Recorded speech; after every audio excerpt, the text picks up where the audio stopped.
السلام علیکم ورحمۃ اللہ وبرکاتہ۔ الحمد للہ نحمده ونستعینه ونستغفره ونؤمن به ونتوکل علیہ ونعوذ باللہ من شرور انفسنا ومن سیئات اعمالنا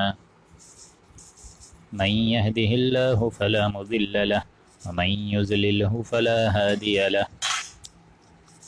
ونشهد أن لا إله إلا الله وحده لا شريك له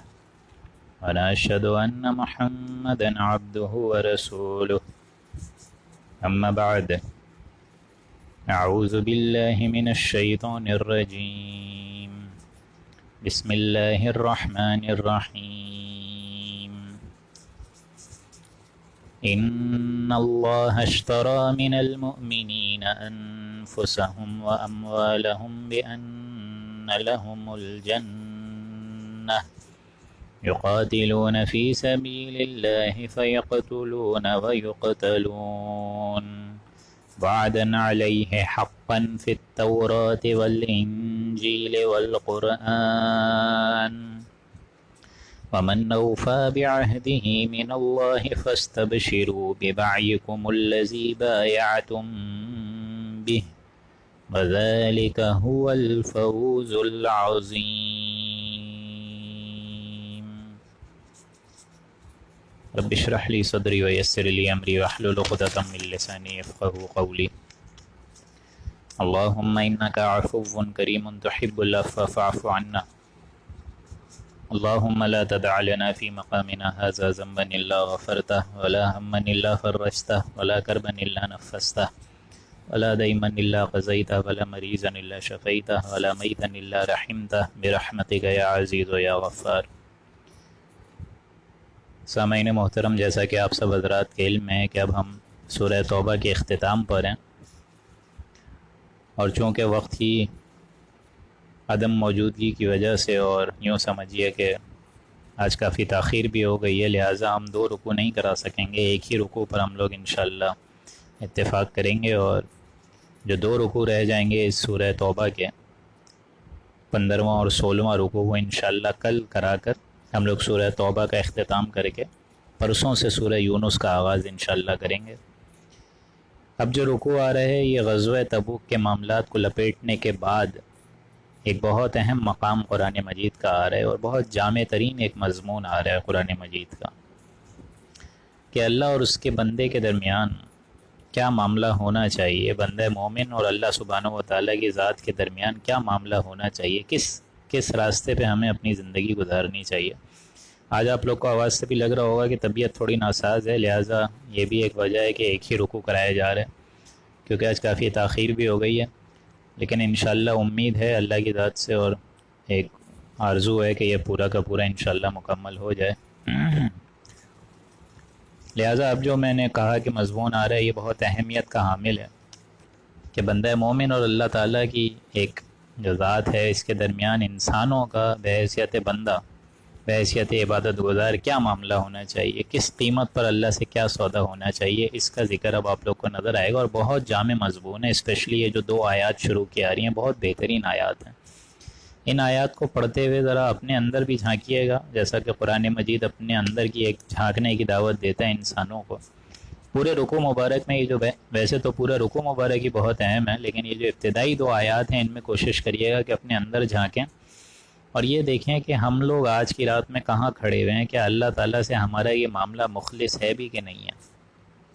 اسی لیے فرمایا، اب ہم بسم اللہ کرنے جا رہے ہیں۔ اعوذ باللہ من الشیطان الرجیم، بسم اللہ الرحمن الرحیم۔ ان اللہ اشتری من المؤمنین انفسهم واموالهم بان لهم الجنہ، اور بلا شبہ اس میں تو کوئی شک ہی نہیں ہے کہ اللہ نے مسلمانوں سے ان کی جانوں کو اور ان کے مالوں کو بِأَنَّ لَهُمُ الْجَنَّةِ اس بات کے عوض خرید لیا ہے کہ ان کو لازماً جنت ملے گی۔ ان کی جو مال اور جان اللہ تعالیٰ یہ سودا کر رہا ہے، یہ اس بات پر قیمت پر کر رہا ہے کہ ان کے لیے جنت کا وعدہ اللہ کی طرف سے ایک دم پختہ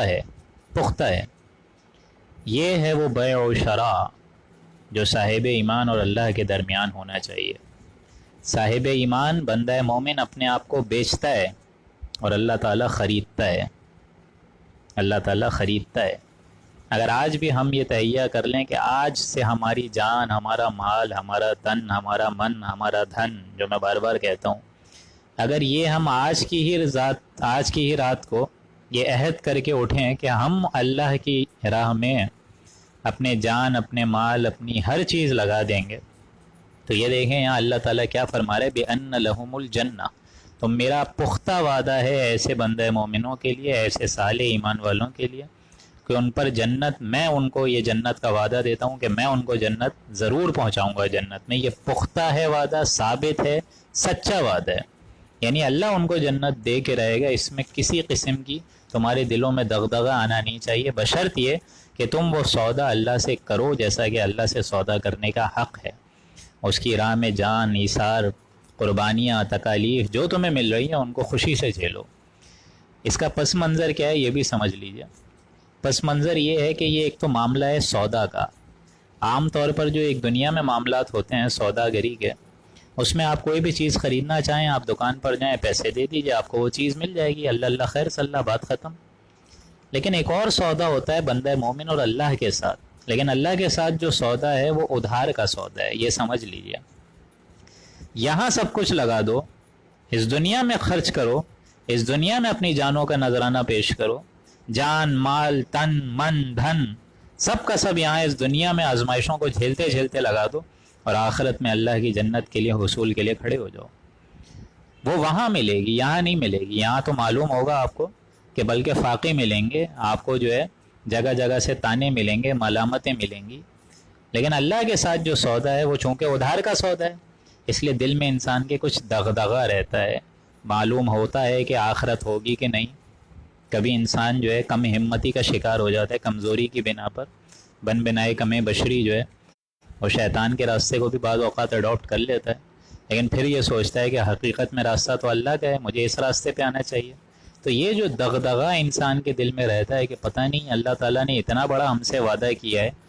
کہ وعد اللہ تعالیٰ کہہ رہا ہے بِأَنَّ لَهُمُ الْجَنَّةَ، جنت میں میرا وعدہ ہے پختہ، سچا، قائم، تو میں لے کر جاؤں گا ایسے لوگوں کو جو کہ یہ بیع و شرع اور جنت کا یہ سودا کریں مجھ سے۔ اس لیے دیکھیں الفاظ کیا ہیں، ان اللہ اشتری من المؤمنین، اللہ تعالیٰ نے مسلمانوں سے ان کی جانوں کو اور ان کے مالوں کو، انفسہم و اموالہم، خرید لیا ہے بِأَنَّ لَهُمُ الْجَنَّةَ، کہ ان کو لازماً اس کے عوض وہ جنت الفردوس دے گا۔ اب جب انسان کے دلوں میں اس طریقے کا کوئی دغدغہ رہے اور یہ سوچے ہو کہ پتہ نہیں ہمیں یہ آخرت اللہ تعالیٰ دے یا نہ دے، چونکہ ادھار کا سودا ہے، دنیا میں تو فوراً جنت تو آپ کو نہیں ملے گی نا، وہ تو آخرت کا معاملہ ہے۔ تو انسانی کمزوری کی بنا پر یہ جو دغدغے اور وسوسے انسانوں کے دلوں میں آ جاتے ہیں، یہاں دیکھیے گا آپ ان آیات کی روشنی میں کہ کتنی زور سے ایک دیکھیں کہ نفی کرا رہا ہے اللہ تعالیٰ اس بات کے خلاف کی، وعدن علیہ حقا، یہ جنت الفردوس کا وعدہ اللہ کی طرف سے پکا ہے، سچا ہے، قائم ہے، دائم ہے اور پختہ ہے، یعنی اللہ ان کو جنت الفردوس ضرور دے گا۔ فی التوراۃ والانجیل والقرآن، اور اس بات کی توصیف تو اللہ نے 3 مقامات پر کری ہے، ایک تورات میں، ایک انجیل میں، والقرآن، اور قرآن میں بھی، یعنی وہ حکمت اور وہ ضابطہ حیات کا سرچشمہ ہدایت کا سب سے بڑا ذریعہ اللہ تعالیٰ نے ان تینوں کتابوں میں وعدہ لکھا ہے اپنے بندوں کے لیے۔ اس وعدے کی توثیق اللہ کی طرف سے 3 دفعہ ہوئی ہے۔ مزید اللہ تعالیٰ کی طرف سے دیکھیں گارنٹی کا مظہر کیا ہے، وَمَنْ أَوْفَى بِعَهْدِهِ مِنَ اللَّهِ فَاسْتَبْشِرُوا، اور اللہ سے زیادہ اپنے عہد کو پورا کرنے والا اور کون ہوگا، اور کون اس سے زیادہ مخلص ہوگا، اور کون اس سے زیادہ میرا اور آپ کا دوست ہوگا، میرا اور آپ کا حمایتی، مددگار اور پشت پناہ ہوگا۔ فَاسْتَبْشِرُوا، تو خوشیاں مناؤ، جشن مناؤ اے مسلمانوں، تمہیں جو ہے شامیانے بجانے چاہیے، کس بات پہ، بِبَعْيِكُمُ الَّذِي بَايَعْتُمْ بِهِ، اس بے پر، اس سودے پر کہ جس کا تم نے اللہ سے معاملہ ٹھہرا دیا ہے، اس پر خوشیاں مناؤ۔ یہ ہے بے، یہ ہے وہ سودا، یہ ہے وہ جان اور مال کا نذرانہ پیش کر کے اللہ کی راہ میں جنت الفردوس کے حصول کے لیے کھڑے ہو جانا، یہ ہے بے اور شرع، سودے کا معاملہ ہے۔ لیکن سودا ہے ادھار کا، جنت الفردوس ابھی نظر تو نہیں آ رہی ہے، لیکن یہ بے اور شرع ایک بندہ مومن، ایک بندہ اللہ کے حوالے کرتا ہے اپنے آپ کو، اور اللہ تعالیٰ اس کو خریدتا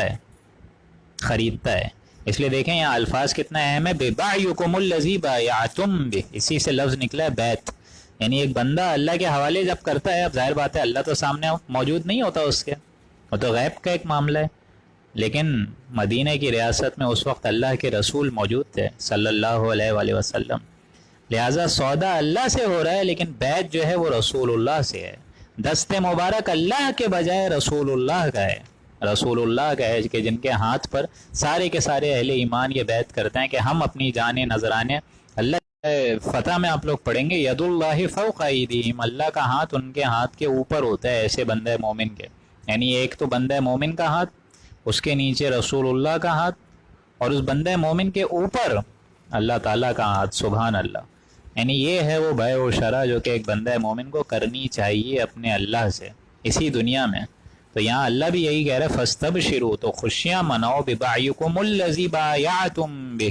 اس بیعت سے، اس سودے سے جو کہ تم نے آپس میں کیا ہے، اللہ اور تم نے آپس میں کیا ہے.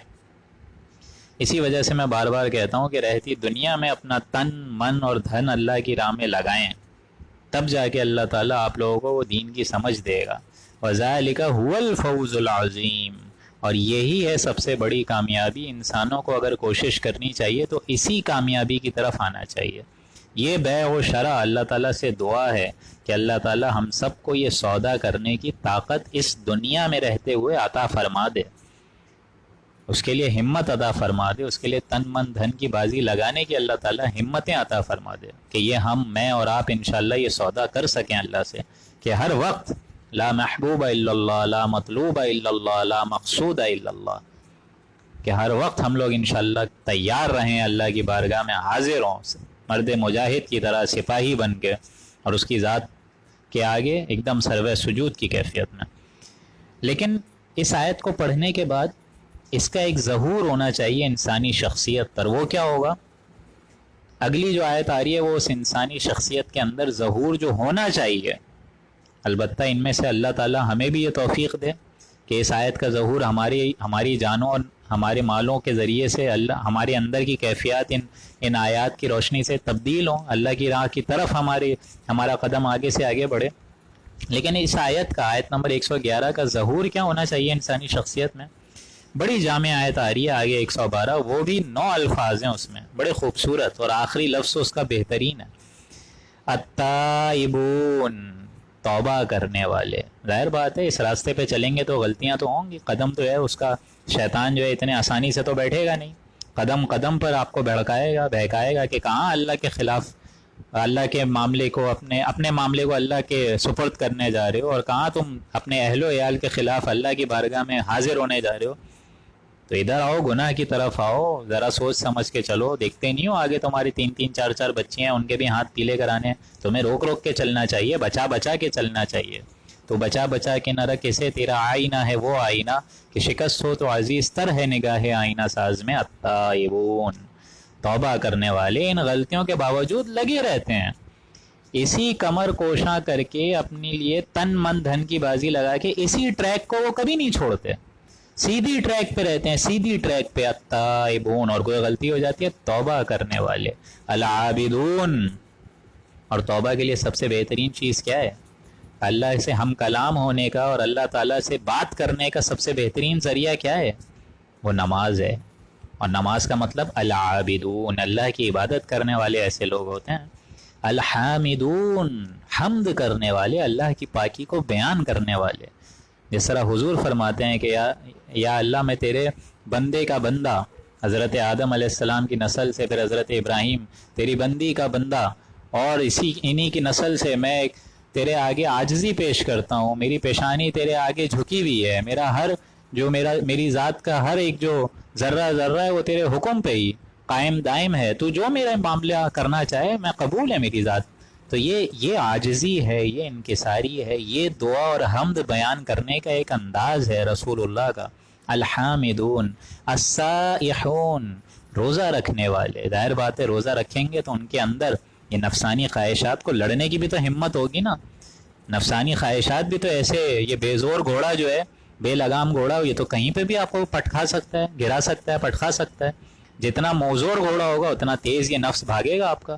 تو یہی ہے حمد کرنے والے، عبادت کرنے والے، توبہ کرنے والے، ان کی تکمیل یہ لوگ کس طرح کرتے ہیں؟ روزہ رکھ کے، اور نہ صرف یہ فرض روزہ 30 دنوں کے یا 29 دنوں کے، بلکہ نفلی روزے بھی، ایام 20 کے بھی روزے، پیر اور جمعرات کے بھی روزے رکھتے ہیں۔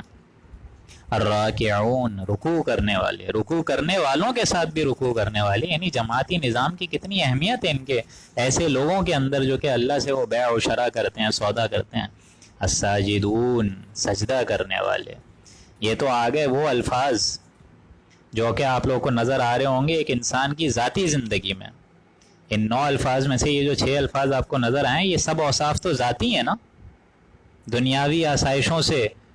لا تعلقی کر کے جو انسان قائم کرتا ہے اپنے آپ کو اللہ کے بارگاہ میں، اس میں بھی تو یہی معاملہ ہے نا کہ یہ ساری کے سارے الفاظ تو جو جامع نظر آ رہے ہیں یہ ذاتی ہیں، انسان کی اپنی شخصیت تک کا ان کا ایک معاملہ ہے۔ لیکن آگے کیا ہے؟ الآمرون بالمعروف والناہون عن المنکر والحافظون لحدود اللہ۔ 3 الفاظ آ رہے ہیں بہت اہم، جو کہ انسانوں کو کوشش کرنی چاہیے، اللہ مجھے اور آپ کو اس کی طاقت عطا فرمائے۔ 3 الفاظ وہ ہیں جو اب عملی جد و جہد کے لیے ضروری ہیں، جو معاشرے میں قائم دائم ہوگی، کہ جن سے معاشرے کا ایک معاملہ ہوگا۔ جو بھی دعوت اور تحریک اٹھے گی اس میں ایک وقت آئے گا کہ اس میں امر بالمعروف اور نہی عن المنکر کرنا پڑے گا، لوگوں کو نیکی کی طرف بلانا پڑے گا اور لوگوں کو جرم اور منکرات سے روکنا پڑے گا۔ الآمرون، نیک باتوں کی، بالمعروف، نیک باتوں کی امر دینے والے، تعلیمات دینے والے کہ بھائی اللہ کی یہ حدود ہیں، اللہ کی ان حدود کو مت توڑو، تم آؤ نماز کی طرف، تم آؤ قرآن مجید کی طرف۔ وہ خود بھی اچھے رہتے ہیں اور دوسروں کو بھی۔ سب سے بہترین چیز تو یہی ہے نا، ہم بن گئے ڈاکٹر، ہمیں پتہ ہی نہیں ہے ڈاکٹر آف سول کیا ہے، روحانی وجود ہمارا کیا ہے، ہمیں تو ڈاکٹر آف سول بننا چاہیے، دوسرے لوگوں کو جہنم کی وادی سے بچانا چاہیے۔ وہ حقیقت اور وہ ابدی حقائق جو اللہ نے تم پر منکشف کر دی، اب تمہارا کام ہے ان کو دوسرے تک پھیلاؤ۔ یہ ہے سب سے بڑی تعلیم، یہ ہے سب سے بڑی نیک اور خیرات کا معاملہ۔ الآمرون بالمعروف والناہون عن المنکر، اور بری باتوں سے روکتے ہیں۔ اور ان کے 3 درجے رسول اللہ نے فرمایا کہ جب بھی تمہیں انسانوں کو برا کام دیکھو تو 3 درجے ہیں۔ سب سے پہلے تو جبر سے روکو، ہاتھوں سے روکو، یہ کیا کر رہے ہو، اللہ کے غضب کو دعوت مت دو۔ اور دوسری چیز، زبان سے تو روکو، بولو تو اللہ کے بندے اللہ کی معصیت کیوں کر رہے ہو، نیکی کا راستہ اختیار کرو۔ اگر اتنی بھی ہمت نہیں ہے تو دل میں برا جانو، دل میں۔ اور حضور نے فرمایا اگر یہ بھی نہیں ہے تو یہ ایمان کا سب سے کمزور ترین درجہ ہے، معلوم ہوتا ہے اس کے بعد ایمان بھی نہیں ہے۔ اور آج ہمارا معاملہ یہی ہو گیا ہے، الٹا معاملہ اس کے تلپٹ ہو گیا کہ جو گناہ کر رہا ہے بھائی کرتے رہو، ہمارا کیا ہے، ہم اپنی نماز پڑھ رہے ہیں، زکاتیں دے رہے ہیں، ادا کر رہے ہیں، ساری چیزیں، اللہ اللہ خیر صلی اللہ، اسلامی نظام میں تم بھی زندگی گزار رہے ہو، ہم بھی سانس لے رہے ہیں، بات ختم۔ ایسا نہیں ہونا چاہیے۔ قرآن مجید کی تعلیم سے ایک دم برعکس ہے یہ معاملہ۔ یاد ہے نا اصحاب سبت کا معاملہ، ہفتے کے دن میں جنہوں نے نافرمانی کری، ان لوگوں پر بھی عذاب آیا نا، جنہوں نے روکا نہیں، جنہوں نے امر بالمعروف اور نہی عن المنکر کا فریضہ چھوڑ دیا، ان پر بھی تو آیا نا عذاب۔ وَالنَّاهُونَ عَنِ الْمُنْكَرِ، اور روکتے ہیں بری باتوں سے۔ اور سب سے جامع ترین الفاظ وَالْحَافِظُونَ لِحُدُودِ اللَّهِ، اور اللہ کی حدود کی حفاظت کرنے والے، اللہ کی حدود کو پامال ہونے سے روکنے والے، گویا کہ خدائی فوجدار بن کر اور مرد مجاہد اور سپاہی اللہ کا بن کر کھڑے ہو جانے والے کہ یہ اللہ کی حدود ہیں، ہم اس کو نہیں پامال ہونے دیں گے، توڑنے نہیں دیں گے۔ یعنی یہ ہے وہ دعوت کا وہ آخری مرحلہ جو کہ رسول اللہ نے بھی اڈاپٹ کیا۔ جب دین پھیلانا ضروری ہو جائے تو طاقت بالجبر کا استعمال ضروری ہے، باطل کے سر کچلنے پڑتے ہیں، ورنہ نہیں آتا انقلاب، ہرگز نہیں آتا۔ یہ اتنی غزوات کیوں لڑیں رسول اللہ نے؟ غزوہ احد، غزوہ حنین، غزوہ تبوک، غزوہ موتا، غزوہ بدر، یہ کیوں ہوئی؟ اس وجہ سے ہوئی کہ دین کو غالب کرنا اب ضروری ہے، طاقت لگانی ضروری ہے۔ اس لیے اس حدیث کو ریورس ہو کے آپ لوگ پڑھنے کی کوشش کریں۔ اگر آپ لوگوں کو کوئی بری بات نظر آئے کسی کے اندر تو یہ نہیں کہ علی الاعلان میدان میں جا کے تلوار اٹھا لیں فوراً ہی، پہلے دل میں تو ہمارا مسئلہ یہ ہے نا، ہماری قوم کا افسوس کے ساتھ کہنا پڑتا ہے کہ ہم پہلا قدم عاشق رسول کا وہاں رکھواتے ہیں جہاں پہ آخری قدم پہنچنا چاہیے۔ پہلا قدم ہم لوگ عاشق رسول کا وہاں رکھواتے ہیں جہاں پہ آخری قدم ہونا چاہیے۔ بھائی پہلا قدم تو صحیح رکھو نا، پہلا قدم تو یہ ہے کہ دل میں تو برا سمجھو نا اس چیز کو، دل میں تو اپنے آپ کو تو صحیح کرو نا، اپنا دل تو پہلے پاک کرو قرآن مجید کی روشنی سے، قرآن مجید کی واضح ہدایات سے۔ جب دل پاک ہو جائے گا پھر بولنا شروع کرو، زبان استعمال کرو کہ آئیے چلتے ہیں ہم مسجدوں کی طرف، آئیے درس قرآن اٹینڈ کرتے ہیں، آئیے اللہ تعالیٰ کی حمد کرتے ہیں، اللہ تعالیٰ کی جناب میں توبہ کرتے ہیں۔ یہ ہے درجہ بدرجہ، یہ معاملہ ہونا چاہیے، یہ مراتب ہونے چاہیے۔ اور جب تم دیکھو کہ قرآن مجید کے ذریعے سے ایک پارٹی آرگنائز ہو گئی ہے، حزب اللہ بن گئی ہے، اللہ کی ایک جماعت اب تیار ہو گئی ہے جس کے اندر سموتان بھی ہے، ڈسپلن بھی ہے، اور باطل کے خلاف ٹکرانے کی جرت بھی ہے، اب باطل کا کوڑا نیچے کرنے کے لیے اس کو مارو، اس باطل کے کوڑے پہ اس باطل کا سر نکال دو۔ فَيَدْمَغُهُ فَإِذَا هُوَ زَاهِقٌ، آپ لوگ پڑھیں گے سورہ بنی اسرائیل میں کہ ہم حق مارتے ہیں باطل کے اوپر کہ باطل کا بھیجا نکل آتا ہے۔ اب مارو، پھر اب وہ طاقت کا استعمال کرو منکرات کو روکنے کے لیے، اب تمہیں طاقت کا استعمال کرنا پڑے گا۔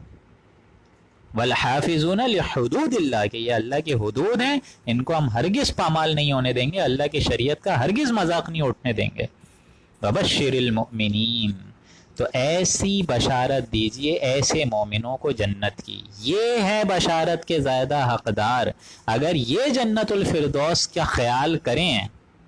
اگر یہ جنت الفردوس کی آرزوئیں کریں، امنگیں کریں، تو ان کی امنگیں اور آرزوئیں بجا ہیں، سچی ہیں، ان کی آرزوؤں پر اللہ تعالیٰ ان کو جنت دے گا۔ اور جن کے اندر یہ اوصاف سرے سے ہیں ہی نہیں، اور وہ لگے ہوئے ہوں کہ ہم کچھ بھی کر لیں تیرے محبوب کی امت میں سے ہیں، تو آپ خود بتائیے نا مجھے کہ اللہ تعالیٰ کیسے دے گا؟ پھر پہلے اللہ سے اپنا معاملہ مخلص تو کرو، اللہ کی جناب میں ایسے اوصاف اپنے اندر پیدا تو کرو۔ اور اگر تمہیں لگے کہ ایسے اوصاف تمہارے اندر نہیں ہیں تو جڑ جاؤ اس قرآن مجید سے، جڑ جاؤ ان اہل ایمان کی صحبت سے، اور حزب اللہ بن جاؤ، حزب اللہ۔ ما کان لنبی والذین آمنوا ان یستغفروا للمشرکین،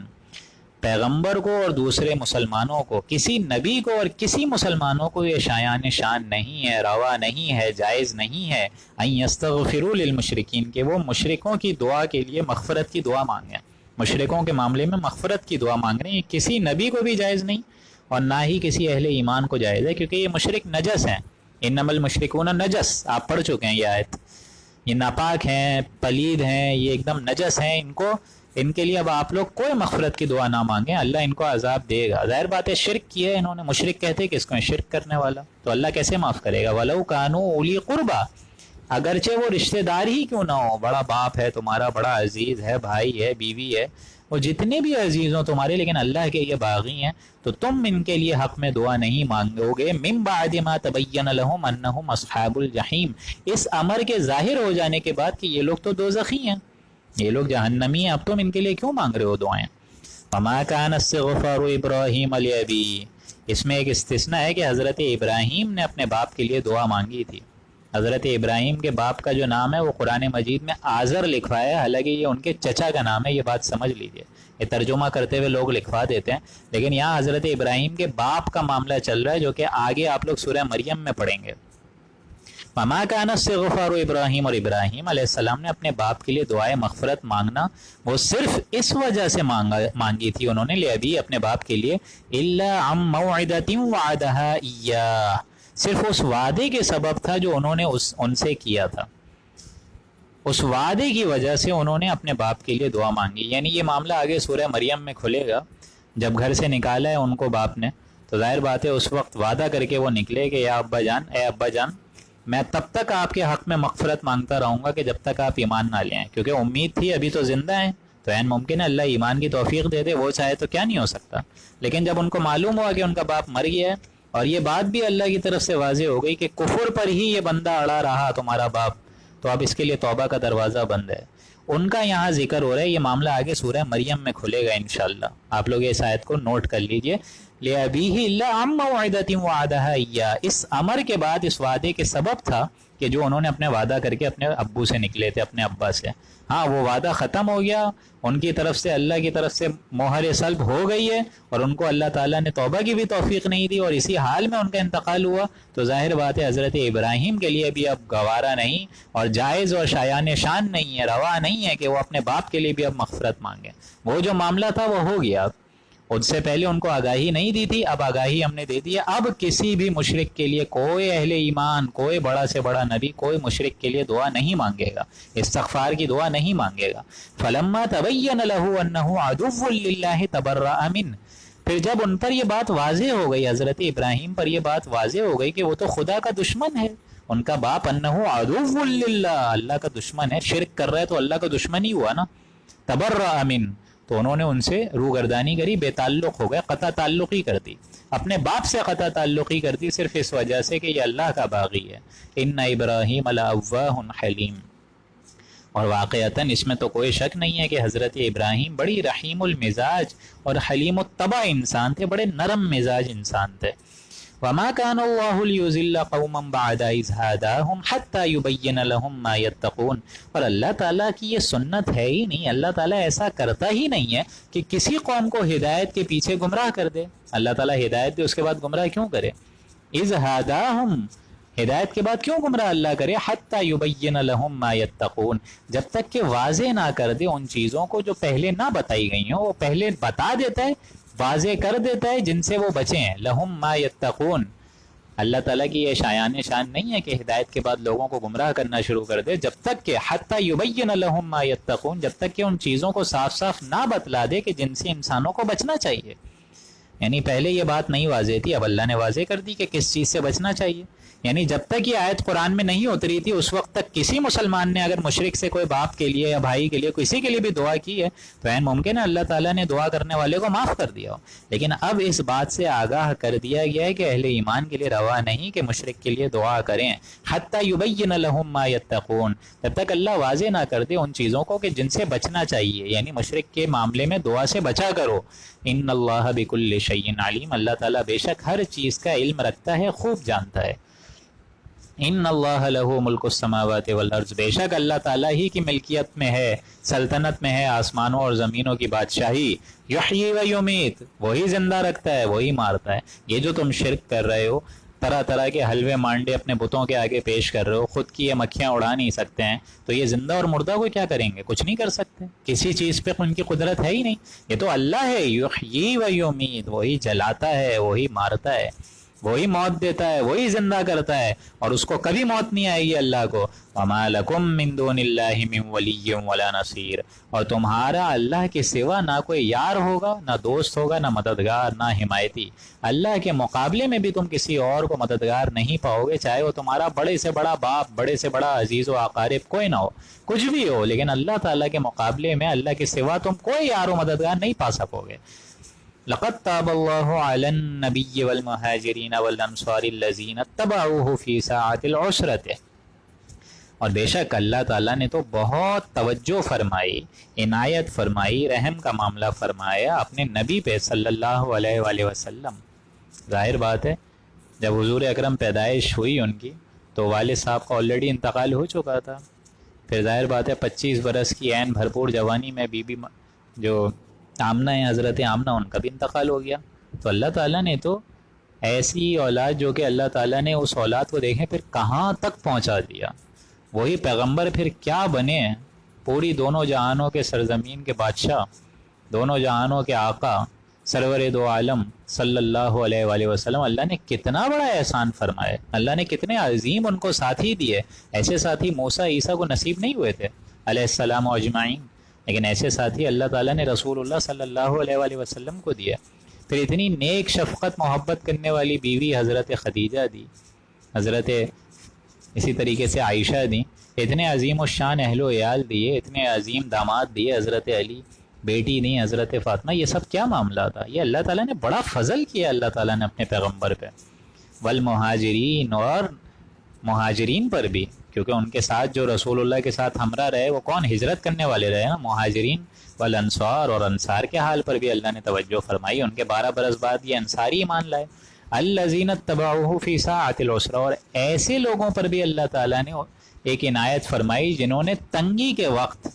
کمزوری کے وقت، بھوک تھے، فاقے تھے، اس کے دوران اللہ کے نبی کا ساتھ دیا۔ فی ساعۃ العسرہ، یہ عسرہ کون تھے؟ ایک گروہ تھا مسلمانوں کا، بیسیکلی سمجھ لیجئے کہ جن کو اللہ نے بہت مشکل گھڑی میں آزمایا ہے، انہوں نے حضور کی پیروی کری ہے بہت تنگی کی حالت میں کہ بھوک تھا، فاقے تھا، قحط سازی تھی، ساری چیزیں تھیں، لیکن سخت آزمائش اللہ نے ان کی لینی تھی، وہ اللہ نے لے لی، لیکن اس پر وہ ثابت قدم رہے۔ ان کے لیے اللہ کی طرف سے اب دیکھیں اعلان عام ہو رہا ہے، کیا ہو رہا ہے؟ من بعد ما کاد یزیغ قلوب فریق منہم، انہوں نے پیغمبر کا ساتھ دیا بعد اس کے کہ ان میں سے ایک گروہ کے دل میں کچھ تزلزل اور کچھ دغدغہ پیدا ہو گیا تھا، یعنی ان کے بھی قدم لڑکھڑا گئے تھے، اتنی سخت ترین آزمائشیں تھیں، بھوک تھی، قحط تھی، ساری کی ساری چیزیں تھیں۔ فریق منہم ثم تاب علیہم، پھر بھی اللہ نے ان کے حال پر توجہ فرمائی، عنایت فرمائی، رحم و کرم فرمایا، شان غفاری اور شان ستاری سے متوجہ پھر سے ہوا۔ انہ بہم رؤوف الرحیم، بلا شبہ اللہ تعالی بہت مہربان ہے، رؤوف ہے، شفیق ہے۔ اور وعلی الثلاثۃ الذین خلفوا، اور ان 3 شخصوں کے حال پر بھی اللہ نے توجہ فرمائی کہ جن کا معاملہ تھوڑی دیر کے لیے ملتوی کر دیا تھا، جن کے معاملے کو مؤخر کر دیا تھا۔ یہ کون سا معاملہ تھا؟ اگر آپ لوگ کو یاد ہو کل کے رکوع میں نے 2 رکوع کروائے تھے، یہ کون سا معاملہ تھا؟ اگر آپ لوگ کو یاد ہو ذرا مجھے بتائیے۔ یہ وہی 3 صحابیوں کا اعلان ہو رہا ہے یہاں پر، جن کا معاملہ اللہ کے نبی نے مؤخر کر دیا تھا، بلکہ انہوں نے خود ہی ایک طریقے سے مؤخر کر دیا تھا۔ وہ لوگ غزوہ تبوک میں شریک نہیں ہو سکے تھے۔ یہ 3 صحابی تھے، میں بتا بھی چکا تھا کل، کعب ابن مالک، اور بقیہ 2 صحابی کا نام میں نے کل نہیں بتایا تھا، آج بتا دیتا ہوں، حلال ابن امیہ اور مرارہ ابن ربی۔ یہ تینوں کے 3 صحابی تھے، یہ غزوہ تبوک میں شریک نہیں ہو سکے تھے، کوئی عذر نہیں تھا، بس سستی غالب آ گئی تھی، اور انہوں نے ایگزیمپشن بھی نہیں لی تھی، لیکن رسول اللہ واپس آئے تو ان 3 لوگوں نے کیا کیا تھا کہ اپنے آپ کو مسجد نبوی کے ستونوں سے باندھ لیا تھا، ستونوں سے، اور فرمایا تھا کہ اب ان ستونوں کا معاملہ یہ ہے کہ رسول اللہ ہی ہمیں آ کر کھولیں گے، تب جا کے ہم جو ہے یوں سمجھ لیجئے کہ یہ جو ہم نے جرم اور کوتاہی کر دیا، اس سے ہم انشاءاللہ پھر بری الذمہ ہوں گے۔ ان کا معاملہ آ رہا ہے وآخرون مرجون لامر اللہ، اسی لیے ان کا معاملہ کیا آ رہا ہے؟ وعلی الثلاثۃ الذین خلفوا، ان 3 شخصوں کے حال پر بھی اللہ نے توجہ اور عنایت فرمائی جن کا معاملہ کچھ دیر کے لیے مؤخر کر دیا تھا، ملتوی کر دیا تھا۔ حتی اذا ضاقت علیہم الارض، یہاں تک کہ جب ان کی پریشانی کی یہ نوبت آ گئی کہ زمین باوجود اپنی فراخی کے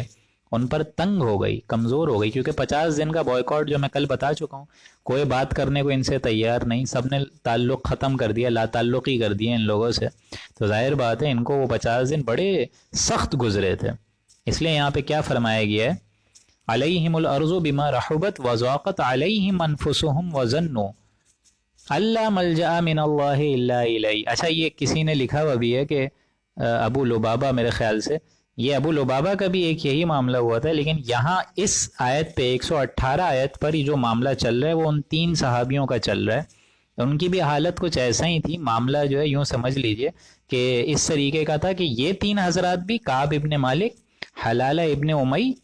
امیہ اور مرارہ ابن ربی، یہ 3 صحابی تھے جن کا معاملہ یہاں آ رہا ہے۔ وہ جو صحابی ہیں وہ ابو لبابہ ہیں، ان کا بھی معاملہ یہی تھا کہ کمزوری ان پر غالب ہو گئی تھی، جس کی وجہ سے وہ غزوہ تبوک میں شریک نہیں ہو سکے تھے۔ لیکن 118ویں آیت جو ابھی ہم پڑھ رہے ہیں، اس میں معاملہ ان 3 صحابیوں کا ہے، ان کا بھی یہی معاملہ ہوا تھا کہ زمین ان پر اپنی کشادگی کے باوجود تنگ ہو گئی تھی، ان پر بھی ایسی سزا واقف ہو گئی تھی، ان پر بھی یہ سزا کا یہ یوں سمجھ لیجئے کہ اتمام ہوا کہ حتی اذا ضاقت علیہم الارض، یہاں تک کہ جب ان پر یہ کیفیت اور نوبت آ گئی کہ زمین باوجود اپنی فراخی کے ان پر تنگ ہونے لگی، کم ہونے لگی، وضاقت علیہم انفسہم، اور خود اپنی جانوں سے بھی وہ تنگ آ گئے تھے، پریشان ہو گئے تھے کہ اب جائیں تو کہاں جائیں۔ وظنوا اللہ ملجأ من اللہ الا الیہ، بڑے اہم الفاظ ہیں یہ، اور انہوں نے سمجھ لیا تھا کہ خدا کی گرفت سے ہمیں اب کہیں جگہ نہیں مل سکتی، کہیں پناہ نہیں مل سکتی، مگر یہ کہ اسی کی جناب میں توبہ کیا جائے، اسی کی جناب میں، اللہ کے علاوہ کہیں جگہ نہیں ملے گی سوائے یہ کہ اسی کی جناب میں پناہ لے لی جائے۔ جیسے آپ سب حضرات کو معلوم ہے کہ بچہ جو ہے اگر وہ روتا ہے، ماں اس کو اگر فرض کرے مارتی ہے، تو ظاہر بات ہے بچہ جائے بھی تو پھر کہاں جائے؟ بچہ تو بچہ ہے، ماں سے لپٹے گا ہی نا، ماں البتہ اگر مارے بھی اس کو کچھ بھی کرے، لیکن بچہ جائے گا کہاں؟ وہ تو ماں سے ہی لپٹے گا، اور جب ماں سے وہ لپٹتا ہے تو وہ سمجھتا ہے کہ وہ ایک مضبوط محل اور قلعے میں آ گیا ہے، ٹھیک ہے؟ اسی طریقے سے اللہ اور بندے کے درمیان بھی یہی معاملہ ہے، اگر بندہ پریشان ہو جائے، اللہ کی طرف سے مطلب فرض کریں کچھ وقت کے لیے سختی آ بھی جائے، آزمائش آ بھی جائے، اللہ تعالیٰ کوئی امتحان لینا چاہے میرا اور آپ کا، اللہ تعالیٰ اپنے امتحانات سے تو پہلے محفوظ رکھے، لیکن اگر اللہ تعالیٰ کی طرف سے کوئی سختی آئے تو ہم اور آپ جائیں گے بھی کہاں؟ لا ملجا من اللہ الا الیہ، اللہ کے علاوہ کہیں کسی جگہ ان کو پناہ نہیں نظر آ رہی تھی سوائے یہ کہ اسی کی جناب میں پناہ لے لی جائے۔ بندہ مومن جائے بھی تو کہاں جائے، اور کہیں نہیں جا سکتا، نہ کہیں جہاں میں اما ملی، جو اما ملی تو کہاں ملی، میرے جرم خانہ خراب کو تیرے عفو بندہ نواز میں۔ تو یہ معاملہ ان پر بھی ہوا کہ ان پر بھی زمین اتنی تنگ ہو گئی، یہی 3 صحابی، کہ وہ پریشان ہو گئے، اپنی جانوں سے بھی پریشان ہو گئے، زمین بھی تنگ ہو گئی، وہ بہت عیش و عشرت والی جو زندگی تھی وہ بھی کم ہو گئی۔ اللہ ملجا من اللہ الا الیہ، انہوں نے یہ سمجھ لیا کہ اللہ کی جناب میں ہی توبہ کر سکتے ہیں، اور جائیں تو جائیں کہاں سوائے یہ کہ اسی کی طرف رجوع کیا جائے۔ ثم تاب علیہم لیتوبوا، اللہ تعالیٰ نے ان کی توبہ قبول فرمائی، ان پر متوجہ ہوا، اور ان کے لیے آئندہ بھی رجوع فرمایا۔ یعنی ظاہر بات ہے یہ بندہ اللہ کی طرف رجوع ہوگا، ایک معاملہ چلے گا تو اللہ تعالیٰ بھی شان غفاری سے اس بندے کے معاملات کو درست کرے گا۔ جیسا کہ حدیث میں آتا ہے کہ اللہ فرماتا ہے کہ تم جب میری طرف چل کر آتے ہو تو میں بھاگ کر آتا ہوں، اور میرا بندہ مومن جب میری طرف بالش بھر آتا ہے تو میں ہاتھ بھر آتا ہوں، اور میرا بندہ مومن جب چل کر آتا ہے تو میں دوڑ کر آتا ہوں، لیکن بندہ مومن آئے تو صحیح نا۔ ہم لوگ اللہ تعالیٰ کی طرف پہلے لپکیں تو صحیح نا، اللہ کی ذات بہت اس سے وراء الورا ثم وراء الورا ہے، ہمیں ہی پہلے کوشش کرنی ہوگی، ہمیں ہی پہلے سبقت اختیار کرنی ہوگی، آگے سے آگے بڑھنا ہوگا۔ اگر ہم ہی نہ بڑھیں تو اللہ تعالیٰ پھر ہمارے حالات کو کیسے درست کرے گا، آپ بتائیے۔ ہر روز اللہ کی طرف سے اعلان ہوتا ہے 3 بجے 4 بجے، جب بھی اللہ تعالیٰ شان نزول فرماتا ہے 7ویں آسمان سے پہلے آسمان تک، اور پوچھتا ہے، صدا دیتا ہے کوئی سائل، ہے کوئی مانگنے والا، ہے کوئی استغفار کرنے والا، حل میں مستغفر، کہ میں اس کو بخش دوں، ہے کوئی پوچھنے والا کہ میں اس کو عطا فرماؤں، ہے کوئی مانگنے والا کہ میں اس کو عطا فرماؤں۔ یہ سارے سوالات اللہ کی طرف سے ہوتے ہیں۔ ہم تو مائل بکرم ہیں، کوئی سائل ہی نہیں، راہ دکھلائیں کسے رہنا میں منزل ہی نہیں، تو ہم تو خود سو رہے ہوتے ہیں۔ تو یہ تو معاملہ ہمارا ہے۔ ثم تاب علیہم لیتوبوا، اللہ تعالیٰ نے ان کے حال پر توجہ فرمائی اور ان کو توبہ کی بھی توفیق عطا فرما دی۔ یعنی اللہ تعالیٰ نے پھر آگے بھی ان کا معاملہ دیکھا، وہ 3 لوگ جو اپنی کمزوریوں کو دور کر کے اللہ کی طرف اب راغب ہو رہے ہیں، تو اللہ تعالیٰ نے ہی ان کو یہ توفیق عطا فرمائی نا، ان 3 صحابیوں کو۔ ان اللہ هو التواب الرحیم، بے شک اللہ تعالیٰ ہی تو بڑی توجہ فرمانے والا ہے، توبہ فرمانے والا، توبہ کا قبول فرمانے والے، اور رحیم ہے، اور رحم کرنے والے ہے۔ لیکن اس کے لیے ہمیں آگے بڑھنا ہوگا، ہمیں کوشش کرنی ہوگی، ہمیں اس کی جان، ہمیں اس کے لیے اپنی تن من دھن کی بازی لگانی ہوگی، اور ہمیں اور کہیں جہاں میں اما نہیں مل سکتی، نہ کہیں جہاں میں اما ملی، جو اما ملی تو کہاں ملی، میرے جرم خانہ خراب کو تیرے عفو بندہ نواز میں۔ تو اللہ سے دعا ہے کہ اللہ تعالیٰ اس رکوع مبارک کے اختتام پر مجھے اور آپ کو عمل کر کر سمجھنے کی اور عمل کرنے کی توفیق عطا فرمائے۔ اب ہم 2 رکوع رہ گئے ہیں سورہ توبہ کے اختتام پر، 15واں اور 16واں رکوع، یہ انشاءاللہ ہم لوگ کل کریں گے، اور پھر 2 ہی رکوع کرنے کے بعد کوشش یہی ہوگی کہ 40-45 منٹس میں دونوں رکوع ہو جائیں۔ پھر انشاءاللہ العزیز پرسوں سے ہم لوگ سورہ یونس کا آغاز کریں گے۔ آپ سب حضرات سے دعا ہے کہ اپنی دعاؤں میں مجھے بھی شامل حال رکھیں، میری صحت کو بھی شامل حال رکھیں اپنی دعاؤں میں، کہ اللہ تعالیٰ رمضان سے پہلے اس قرآن مجید کا انشاءاللہ جو تفسیر ہے وہ مکمل اللہ تعالیٰ اس درس قرآن کے فورم سے انشاءاللہ تکمیل فرمائے۔ بارک اللہ لنا ولکم فی القرآن العظیم ونفعنی وإیاکم بالآیاتہ والذکر الحکیم۔ صدق اللہ العظیم۔